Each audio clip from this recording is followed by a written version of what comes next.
அண்ணா மற்றும் கருணாநிதியின் புதிய நினைவிடங்களை நாளை தமிழக முதலமைச்சர் மு.க.ஸ்டாலின் அவர்கள் திறந்து வைக்க இருக்கிறார்.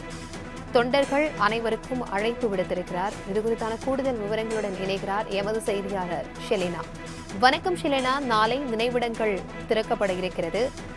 யார் யாரெல்லாம், அதாவது கட்சி சார்ந்த அதிகாரிகள் யார் யாரெல்லாம் பங்கேற்க இருக்கிறார்கள், விவரங்களை பகிர்ந்துக்கோங்க. அதாவது திமுக தலைவரும் தமிழக முதலமைச்சருமான மு.க.ஸ்டாலின் அன்பு மடல் ஒன்றை நிறுத்தியிருக்கிறார்.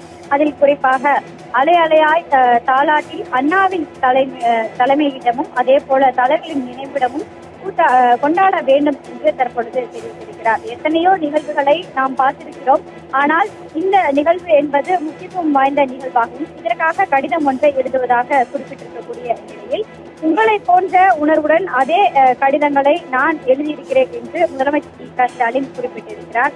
குறிப்பாக நாளை அண்ணா மற்றும் கலைஞர் நினைவிடம் என்பது திறக்கப்பட இருக்கக்கூடிய நிலையில் இதற்காக தொண்டர்கள் அனைவரும் அலையலையாய் திரண்டு வர வேண்டும் என்று முதலமைச்சர் மு.க.ஸ்டாலின் அன்பு மடல் ஒன்றை எழுதியிருக்கிறார்.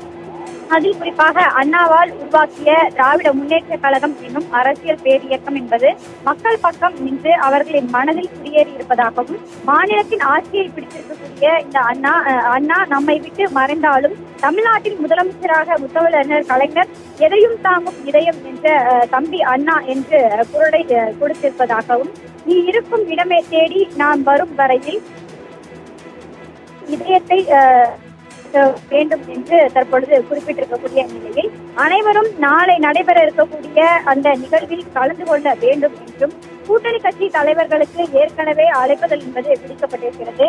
அதே போல அனைத்து கட்சி சாராமல் இந்த நிகழ்வில் பங்கேற்க வேண்டும் என்று சட்டப்பேரவையில் முதலமைச்சர் மு.க.ஸ்டாலின் அறிவித்திருந்தார். அதன்படியில் நாளை அந்த நிகழ்வு என்பது நடைபெற இருக்கிறது.